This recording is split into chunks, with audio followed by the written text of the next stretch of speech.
Welcome back for the first time in the 2025 Formula One season to the Pitlane Pals Formula One podcast. Chills. We are back, and what a race it was, my friend. What a season opener that it was. I have so much to say on so many topics surrounding that. I mean, there's a lot to talk about here. We can start off with the fact that Lando Norris wins the season opener. That McLaren looked dominant. It's what a race. What a race. For me, because Yeah. I'm German, right? And I watched this in Germany. It was really, really early in the morning. I got up at like 4:50 because the race started at 5. So as I got down there and it was the formation up going, I was barely awake. But I thought, okay, I'm gonna stick with this, and I'm gonna watch the race. And then Hadjar binned it, turn 1. Poor guy, by the way. Felt terrible for him. Poor guy. I honestly, as that happened, I was just like,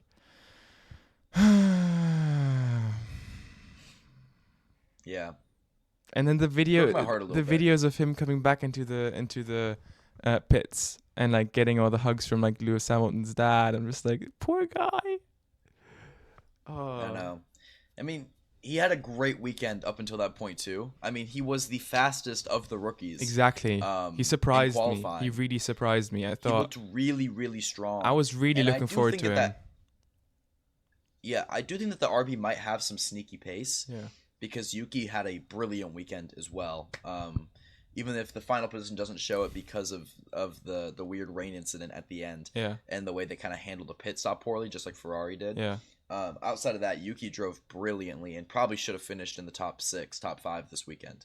Yuki did an incredible job. But yeah, and that RB might have some pace to it that we just aren't aware of yet, which is exciting to see because we're going to be watching that all year long. We're going to be watching this Liam Lawson. Was he the right choice? Liam Lawson had the biggest upper hand on people loved Liam Lawson when he first was, a candidate for the seat. I love him. I still love him. Blew it very quickly. I still love him. But what's interesting is the public perception of Liam Lawson has shifted dramatically. Beyond, I think some of that has to do with Marco promoting him over Yuki. Yeah, for sure. I think some people don't like that choice, so it's rooted in some, Yeah. Me personally, I like Liam, but I'm like, fuck, why is Yuki not in that seat? You know what I mean? Yeah, fair. But I think also some of it was Liam came in very cocky. He started talking about how he's not here to make friends and all this stuff, and a lot of the other drivers I don't think liked it very much. It was kind of this attitude of like entitledness, where it's like, just. I get it. You're all competitive, but like wait till you've done something to prove that you deserve to shit talk like that before you start shit talking like that. And I think that's where a lot of people have shifted their perception on Liam. Yeah. So out the gate, after this race, all I'm seeing is Liam Lawson slander like Paris 2.0.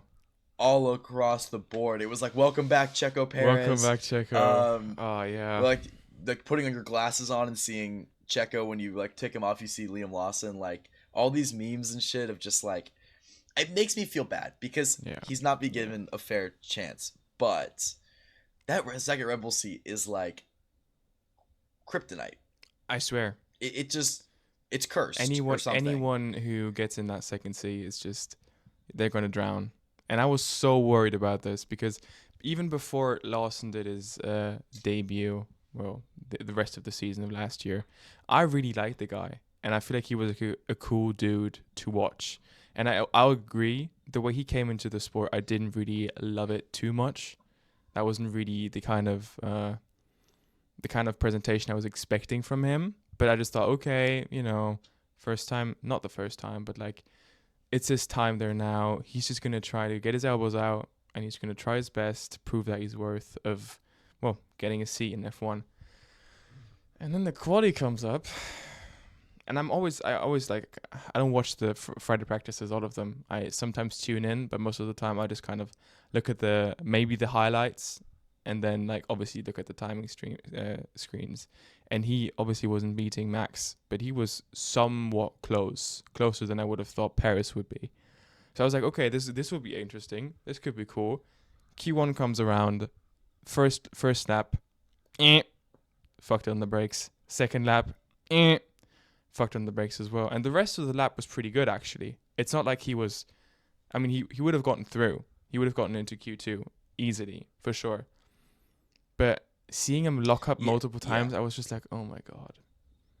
Oh my god. It was a lot of driver error from Lawson. Yeah. Which is part of my concern. Yep. Because it wasn't just like he wasn't finding, the pace in the car. I mean, he obviously wasn't. I mean, during the race, he wasn't gaining any time on the Hasses that he was fighting with. Yeah. The entire That actually race. shocked me. That shocked me. Yeah. I mean, he was stagnant the entire race. I mean, when we were able to see it, because the timing screens apparently were left out in last year, because like. Yeah. I don't know what they were doing with the board this year, for like but 20 I can't ever see the minutes or timing. something. They weren't even showing which qualifying session we were in. It's like obviously I know, but like it was why did so we take weird. that off? Like what point do you? Yeah. I literally texted you during the race, and I was like, dude, I need the timings. I want to see if he's gaining, because it's really important. I know. It's really important. I always thought when that's really what you're watching when you're watching F1. Exactly. You're watching the timing when screen. something like, not I can't happening, know what's going on. I want to know the distances between the drivers. Yeah. That was so weird. That was a weird thing, and I'm hoping they fix that a little bit. Yeah. For China this weekend. But yeah, I do think that Lawson, it's the first race, and like we could be 100% being dramatic, and he could come out next weekend and get on the podium for all we fucking know. Like I don't know, but I think if there's a way to start the Red Bull seat, which is already a very high pressured environment and seat, it was not going to be starting this poorly for his confidence, because now he's going to go into the next race. Well, I need to prove it. You know what I mean? It's going to be that constant uphill battle to prove that you deserve that seat next to Max, which is a very hard thing to do in the eyes of Christian Horner and Helmut Marko. Yeah. So it's just a very rough way to start, and I'm like, but to be honest, it was just really, really a rough weekend for the rookies in general. Like 2 rookies out of 6, out of 7 with Stroll, but like.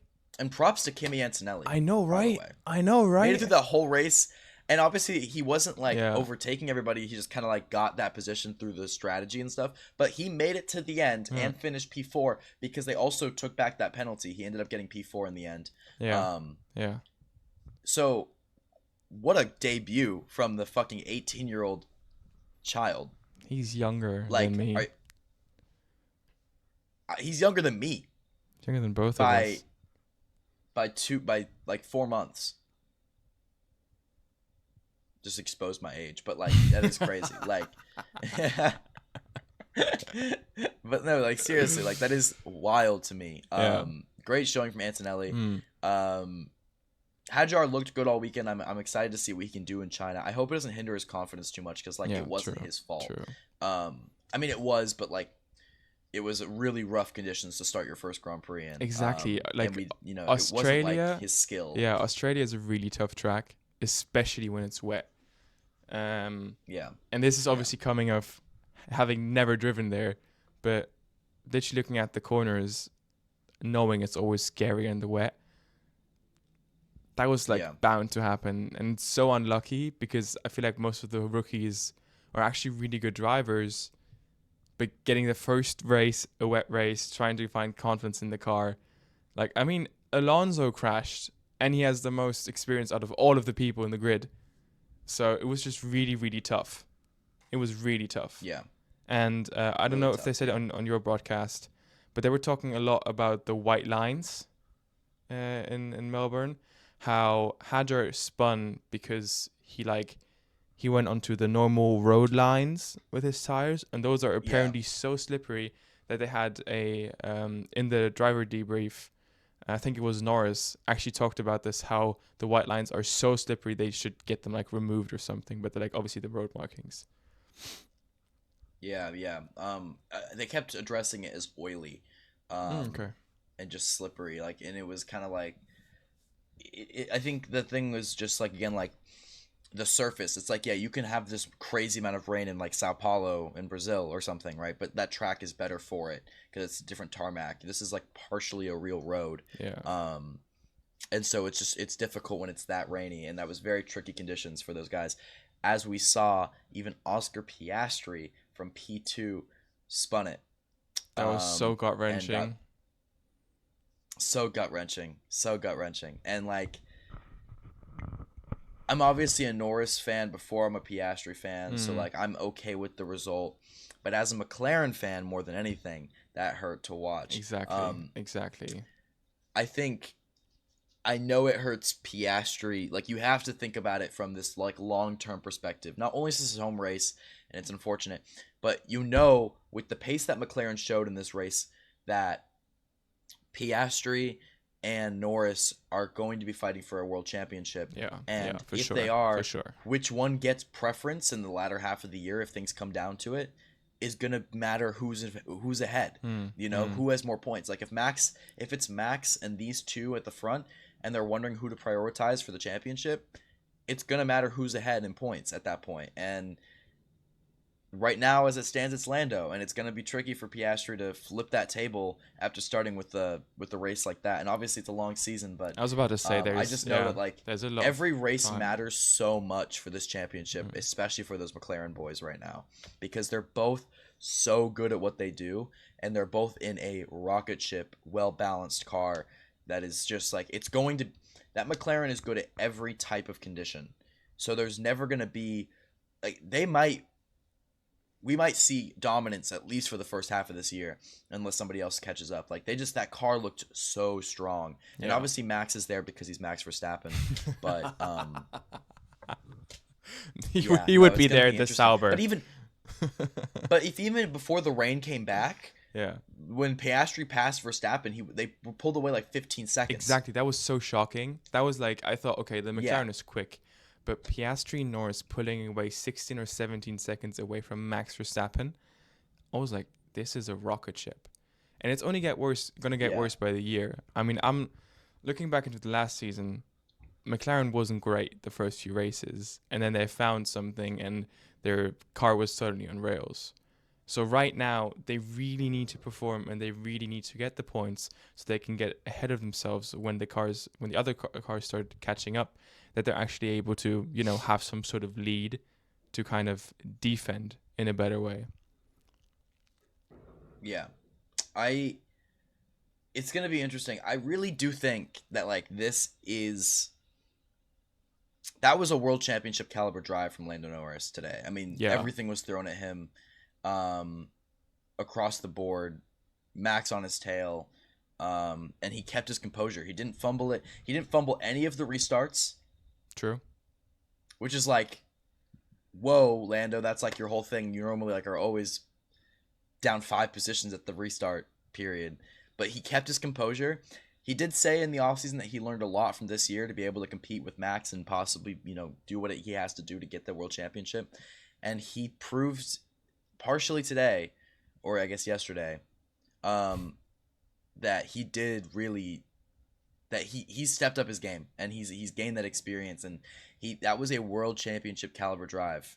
I have to give him props where it's due. And he kept the lead into turn 1. I was so happy. Mm-hmm. I was so happy. I thought, okay, Lando Norris starts P1, pole. Finishes P1. I remember how this went last time. Please, just yeah, no. I was a little bit like expecting, and as I was starting, Max and leading Max into turn had a 1. great start, I was like, this cannot be happening right now. This cannot happen. There is no way Max is going to be getting both before turn 1. And I mean, he ended up getting Piastri, but that was fully fine. But I just thought, oh my God, please just keep it into turn 1 and get on the road, mate. Please push. Yeah. Another like really weird point that was just like kind of like skimmed over because of all the chaos was George Russell was just like sneakily very quick. Yeah, very quick. And maintained that whole race, just had kind of lurking behind the front cars and then snuck onto the podium when Piastri fucked up. I mean, very impressive drive on Russell's part, in my opinion. I'm interested to see where Mercedes, Ferrari, and Red Bull are going to be in relation to each other in the Constructors' Championship this year. Yeah. Because, well, Ferrari was being Ferrari. Yeah. Peak Ferrari form, actually. Like, welcome Lewis to the team. Absolute Here's how cinema. we do things. Absolute cinema. It was so Absolute funny. cinema. God. I mean, I'm going to quote Leclerc here, but he goes, is there a leak? And he goes, what would the leak be? And he's like, my seat is just full of water. It's full of water. And then he goes, it must be the water.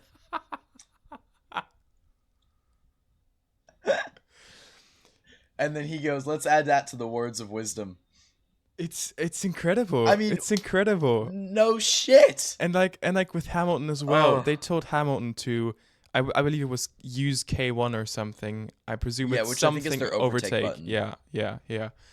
And he was like, please leave me to drive. And the mechanic was like, use K1 next time when you can overtake. And he's like, I'm too far away. Like, please leave me to it. Leave me alone. It was the perfect introduction. Welcome to Ferrari. This is how we do things over here. Of course, they're the one team that throws on or they're one of the two teams. I think it was just them and RB that kept on the dry tires, and they're in P1 and P2. But then they don't commit to that decision, and then they pit them anyways, which I'm sure they just probably realized that it wouldn't work. The tires would cool off or something. Yeah.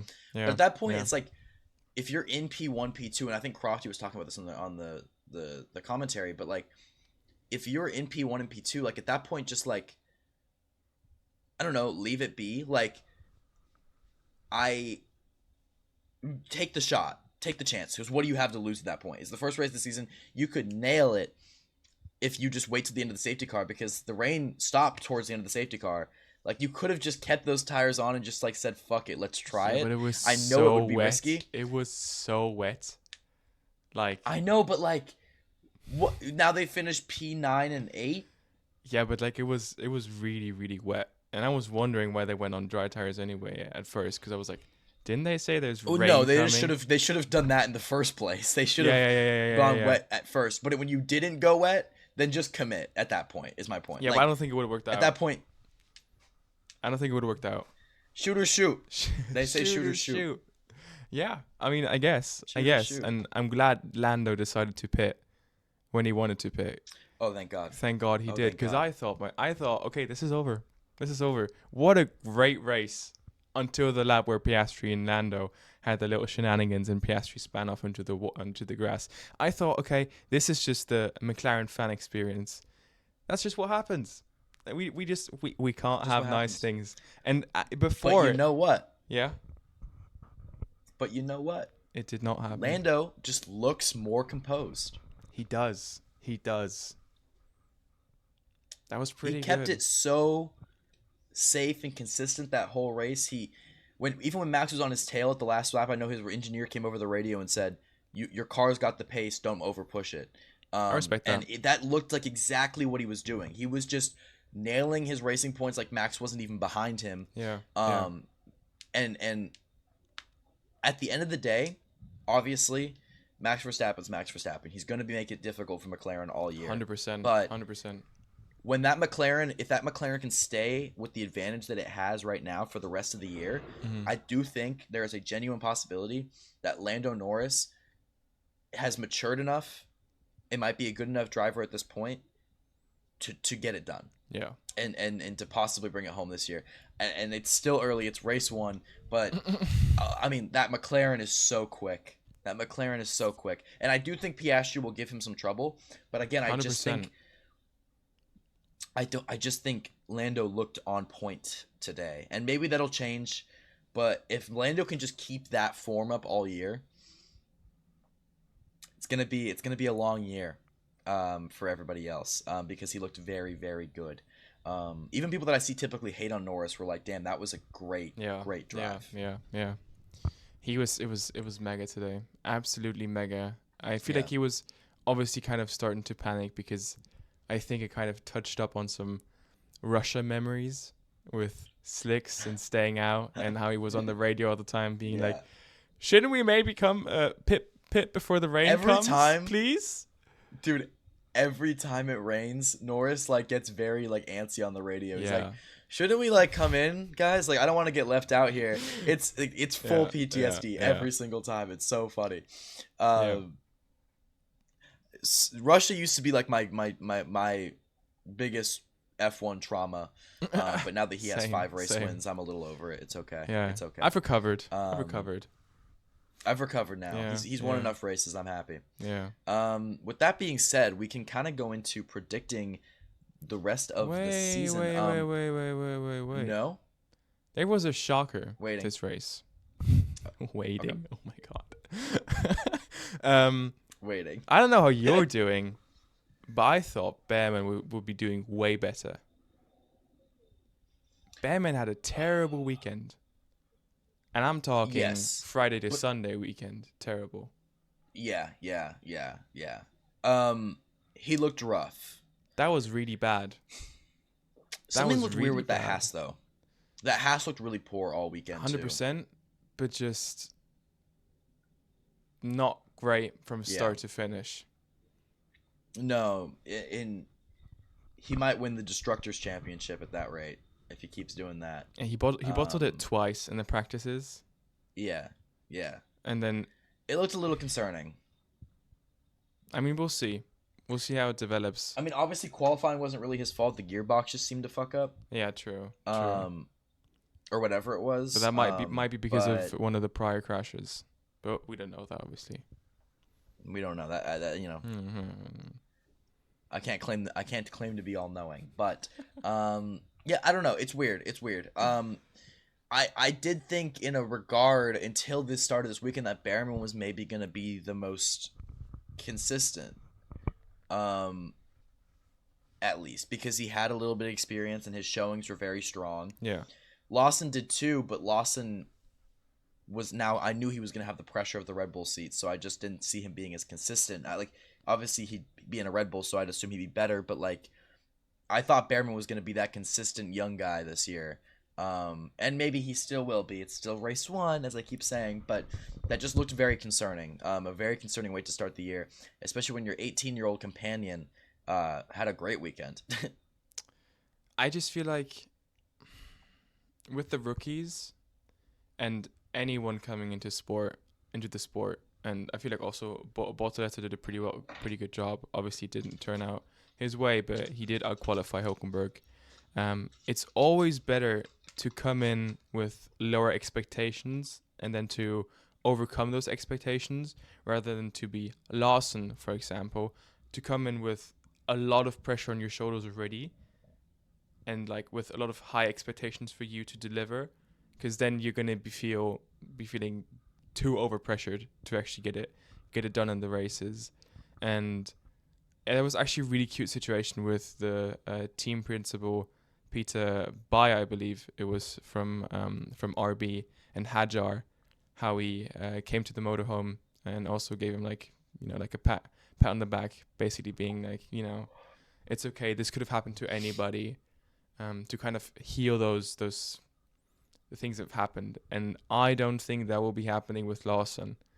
I think there will be a pretty harsh way of dealing with this from the get-go. Because I think Paris is on the jump. I think anybody would take the Red Bull seat, even if they drown. But it's still a really popular seat, Part of me kind of hopes Yuki gets out of there before he gets promoted. Part of me just because apparently there's reports of a lot of interest from outside the Red Bull teams that are eyeing Yuki, maybe Cadillac, who knows. But Yuki is so quick. Yuki is consistently quick. He's really quick. And he looks like he's starting the season on this note that he's on it already. Yeah. And I know he didn't score points, but he probably should have. But he's beaten every teammate. I also want to make it note this is, I think they said, the 6th consecutive race weekend that Yuki Tsunoda has outqualified Liam Lawson now. Yeah. And you include one of those being, and one of them's in a Red Bull. So it's interesting. It's I love how you already have those statistics. How that's I didn't see it just anything about it this on shows up. It shows up Instagram. on my timeline. Nothing It shows at up on my all. timeline. You could Tsunoda beat Liam Lawson in another qualifying. You're such a Tsunoda fanboy, and I like him as well. I've started to like the dude as well because he's really quick. Yeah. But God, bro, It's just like Jesus. it's just like one of those drivers that I want to get the chance so bad. You know what I mean? Yeah, fair. And get out of the RB hellhole. Yeah. So I do kind of hope that in a way Yuki keeps doing his thing this year. Maybe Lawson keeps the seat at least for the whole year, and then Yuki goes and finds a seat somewhere else. All right. Well, I think we've covered all the topics. We've had a couple technical difficulties, so there was like a weird cut there, which is why we're laughing. But I think we've covered all the topics from the race. And we're looking forward to China. We should China's be gonna be ready for a interesting. preview next week as well as a review. Yeah. Rather than just one or the other. Because we'll be on it. We're back in the groove now. Now we are. Now, starting now, we're back. Starting in the groove. now. As I might have said it before, but starting now. Yep. We're back in the groove. This all right. is the Well, day. thank you for listening. Make sure you follow us on TikTok, Instagram, Spotify, YouTube, all the places. And thank you guys for all the support. We hit 100 followers on Instagram recently. So thank you guys for that. 200 on TikTok as well. Yeah. 200 on TikTok? 200 on TikTok, yeah. 200 on TikTok. Thank you guys for the support. Anyways, thank you guys all for watching and listening, and I will see you all next time. Goodbye. Goodbye.